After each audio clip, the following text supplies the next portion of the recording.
Business என்று சொல்றது வெறுமனே பணத்தை சம்பாதிக்கிறது மாத்திரமல்ல, அல்லாஹ்வுடைய கட்டளைகளை நிறைவேற்றி சக மனிதர்களோட உண்மையாக, நீதியாக, நியாயமாக நடந்து கொள்வதைத்தான் பிஸ்னஸாக காணப்படுகிறது. அல்லாஹு தாலா தான் ரஸாக்காக இருக்கிறான். அவன் வாழ்வாதாரத்தை அளிக்கக்கூடியவனாக இருக்கின்றான்.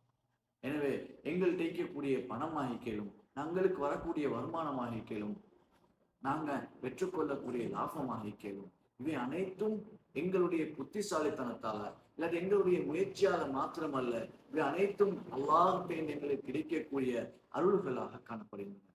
அல்லாஹு தாலா குர்ஆன்ல சொல்றான், இன்னல்லாஹு ரஸாக், அவன் தான் வாழ்வாதாரத்தை கொடுக்கக்கூடியவனாக இருக்கின்றான். துல் குவத்தில் மத்தீன், வல்லமை மிக்க அதிபதியாக இருக்கிறான் சொல்லி அல்லாஹு தாலா சூரா தாரியாத் 58வது வசனத்தில் சொல்லிக் கொண்டிருக்கிறான். எனவே இஸ்லாத்துடைய பார்வையில பிஸ்னஸ் என்று சொல்றது வெறுமனே பணத்தை பெற்றுக்கொள்வதற்கான, லாபத்தை பெற்றுக்கொள்வதற்கான போட்டி இல்லை.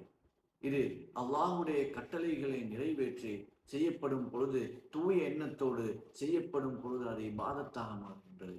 எங்களுடைய பரிமாற்றங்களாக இருக்கலாம், எங்களுடைய வியாபாரங்களாக இருக்கலாம், எங்களுடைய இந்த வியாபாரத்துக்குள் வரக்கூடிய அனைத்து செயற்பாடுகளும் நீதியானதாக, உண்மையானதாக, இஸ்லாத்துடைய வரையறைக்குட்பட்டதாக இருக்கின்றதா என்பதை பார்ப்பது தான் இஸ்லாத்துடைய பார்வையிலே வியாபாரமாக இருக்கின்றது. நபி ஸல்லல்லாஹு அலைஹி வஸல்லம் அவர்கள் கூறினார்கள், உண்மையாகவும் நேர்மையாகவும் வியாபாரம் செய்யக்கூடிய ஒரு வியாபாரி நபிமார்களோடும் சுஹதாக்களோடும் சாதிக்கீன்களோடும் இருப்பார் என்று சொன்னார்கள்.